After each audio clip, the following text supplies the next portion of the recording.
Alito, this is Karissa with Missing Murdered Indigenous Women, Chahta.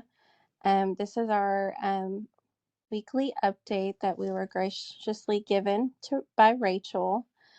I'm going to share some updates, and then I also have the honor of having one of our mothers with us today that wants to share an update about her daughter in the case that she is really trying to get solved right now. So first, our updates. We have a sweat lodge and a talking circle in Madill on October 22nd.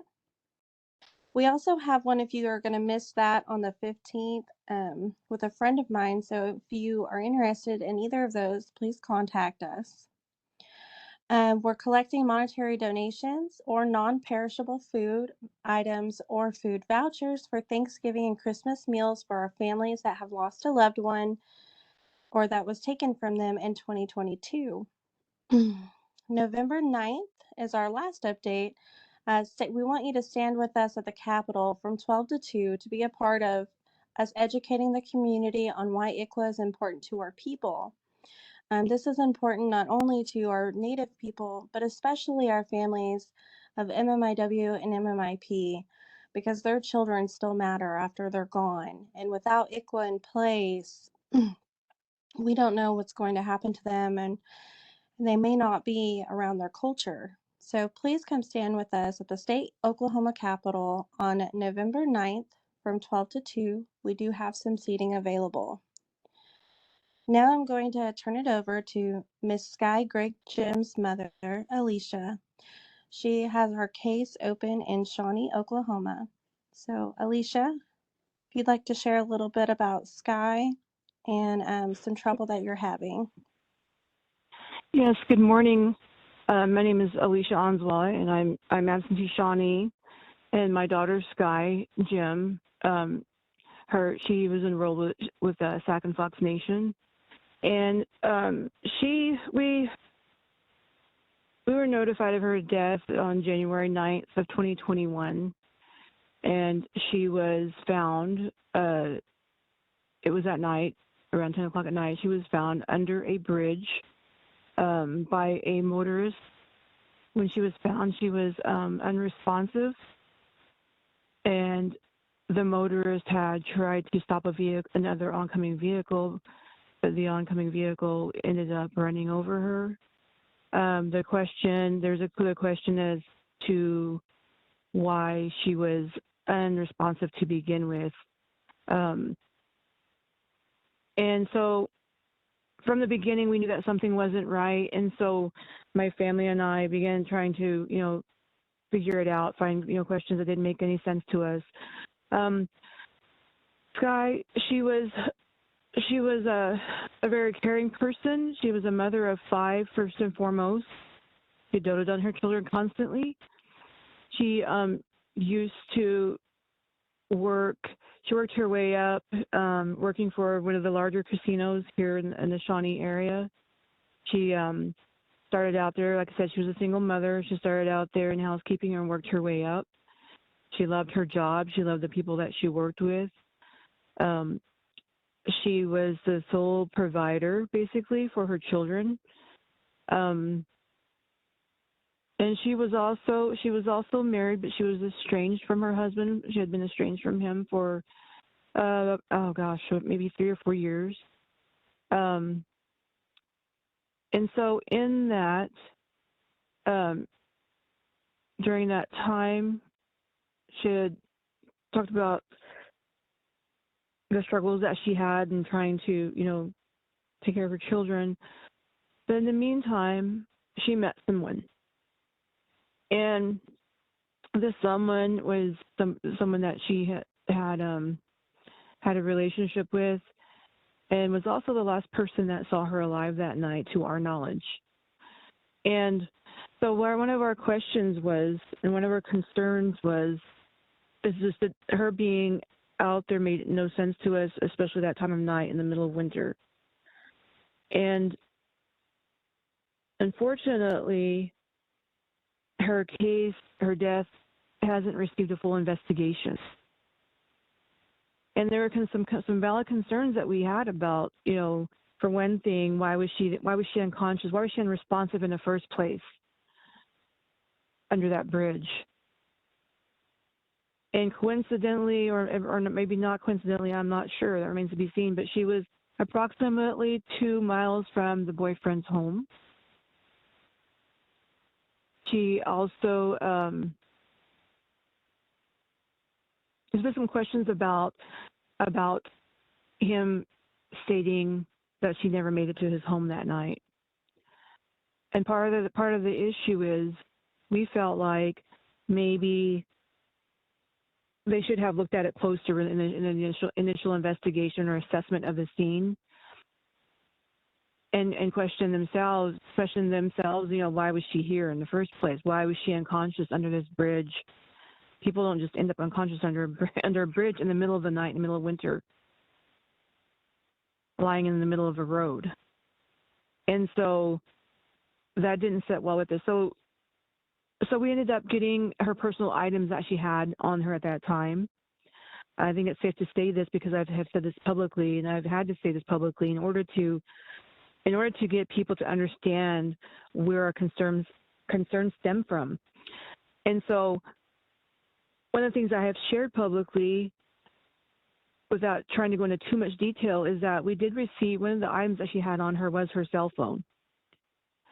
And we received it within a few days after her death, and that didn't make any sense to us either, because we were wondering, like, why are they not looking into her phone? Because we know that there is no logical reason why she should have been laying there unconscious or unresponsive, alone on the road in the middle of the night. And so we immediately began, my family and I immediately began going through her phone and looking at all correspondence that she had throughout that day and that night. And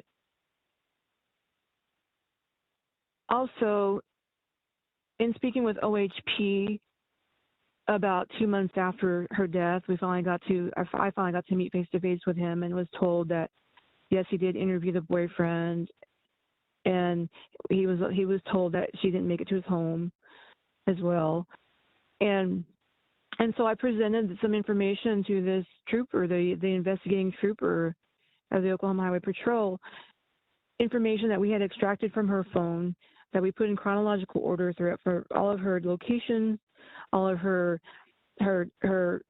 references to that day of where she was going, where she intended, you know, where she was intending to go, where she was that day, who she corresponded with, all of it.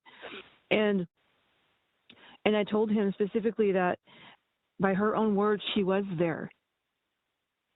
She did make it to his home by her own statements. And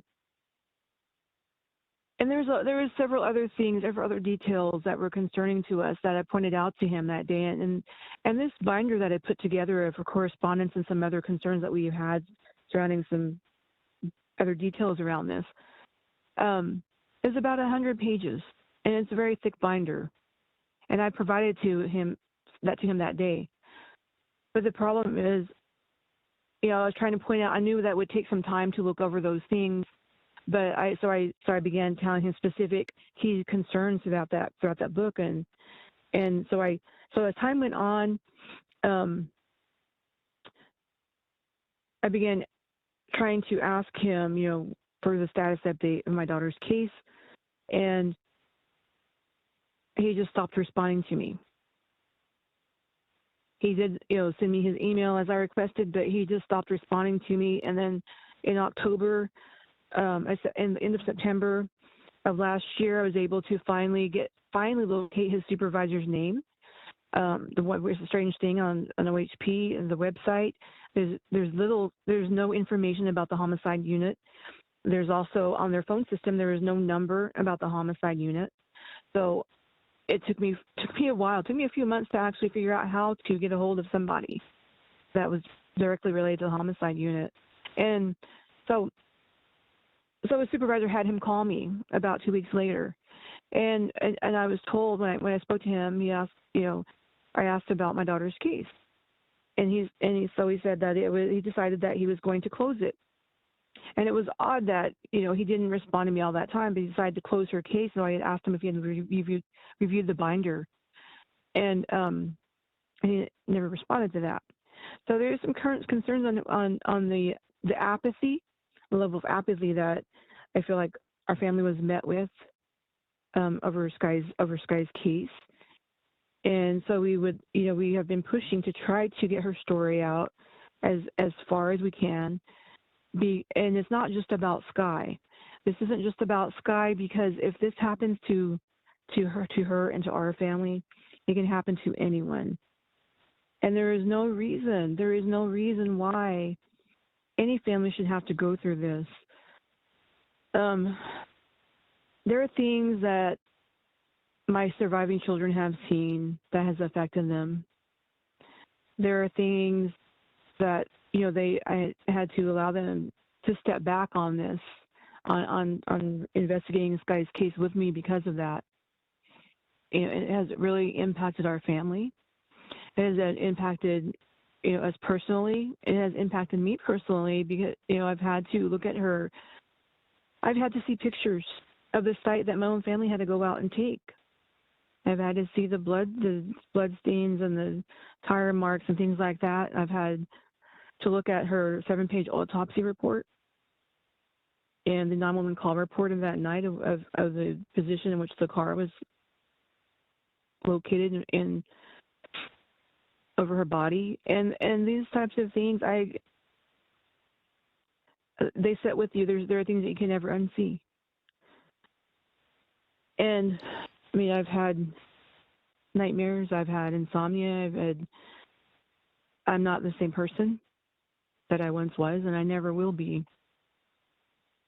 But I will continue to fight for Sky and her children, and trying to get some answers, but also in trying to change or shine a light on this gap that there are some gaps that I have found in this system that need to be closed. Because with these gaps in the system,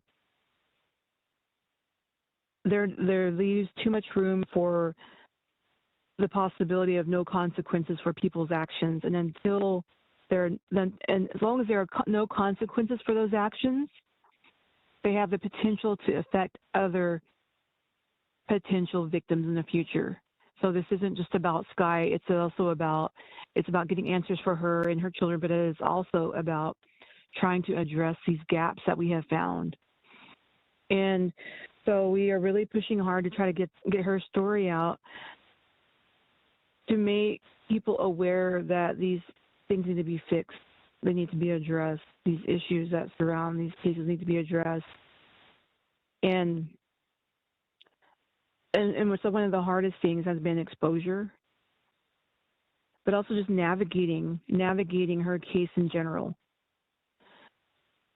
And when this first happened, I spent countless hours up at night because I couldn't sleep anyway, but just searching and searching for something, some kind of guidance. And there are some things that are out there, such as some websites for the National Crime Victims Information Board and things like that. But there's nothing that I could find at that time that spoke specifically to homicide victims, Native homicide victims, and for their surviving families, because I had no idea what to do, where to look, what we're supposed to expect. And so I've learned a lot. I've learned a lot over this past year and a half in doing research. Found things such as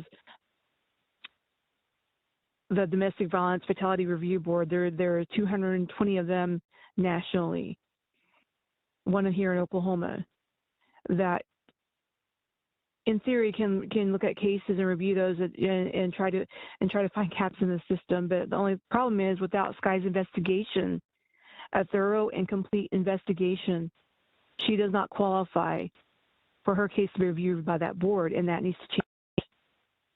That's one gap. When it comes to jurisdiction, it becomes another complex issue with Native people, as most of us know. We are kind of at a standstill when it comes to the changes that have come up in reference to the BIA unit with MMIW or the newly established MMIW unit within the OSBI, because we've come to learn that the OHP or law enforcement agencies work with OSBI. If they call upon them, then OSBI will help them, but those agencies do not have to. And so without the investigation and without OHP being willing to reach out and ask OSBI for assistance, where I stand still there as well. And so we've come upon all these different challenges that, you know, that for the most part go unseen out in the public. And so we're trying to shed light on these as we're going along and trying to find answers for Sky. And so, go ahead. Go ahead. So I was just going to say how, I'm sorry. I think my thing is a little delayed over here. But so in that we've tried to develop a web-based tool for Native homicide victims' families to be able to go and it's not 100% because nobody's cases are the same, but at least it can serve as a very basic tool on some things to consider if you're having to advocate or even to try to investigate your loved ones' cases. And so we call that's a website. It's called the Sky Woman Project. It's www.the Project. It's SKYE, theskywomanproject.com. But also her story. Sky's story can be found at www.justiceforskygym.com, and it explains on there some of our concerns and a little bit more about some of our concerns. And excuse me, and some of the things that we've experienced during this time. Well, we appreciate you so much for that. And I was going to bring that up. You know, some people don't have people advocating for them in the way that this mother has. And just her creating a tool, the Sky Woman's Project, I actually shared it on our page and on my personal page because it really is amazing it's an amazing tool for us to use, for families to use, especially, you know, grandmas, aunties, you know, dads and moms that, you know, can't sleep in the middle of the night and they have to be their own advocate or their child's own advocate sometimes. And it shouldn't be that way. So that is why we are doing this update today, to not only bring awareness to Sky, but to bring awareness that we do need. So if you do have help and know somebody that can give media attention to this case, fortunately, sometimes that's what we need to be able to move forward. She's also we just connected her with a PI that's kind of helping her right now, but putting pressure, media attention pressure, always helps the PI cases and release of information go a little bit smoother. So just remember that when you hear other families going through this. And we are honored to have you, Alicia, and I appreciate you so much. And thank you, Rachel Youngman, for allowing us to take up some of your podcast time. I appreciate you. Is there anything else you wanted to add before?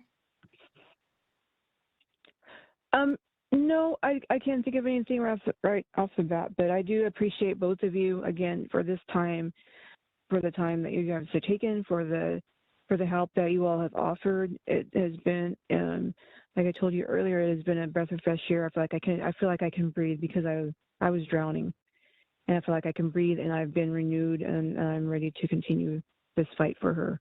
So I appreciate you from the deepest depths of my heart. Thank you so much.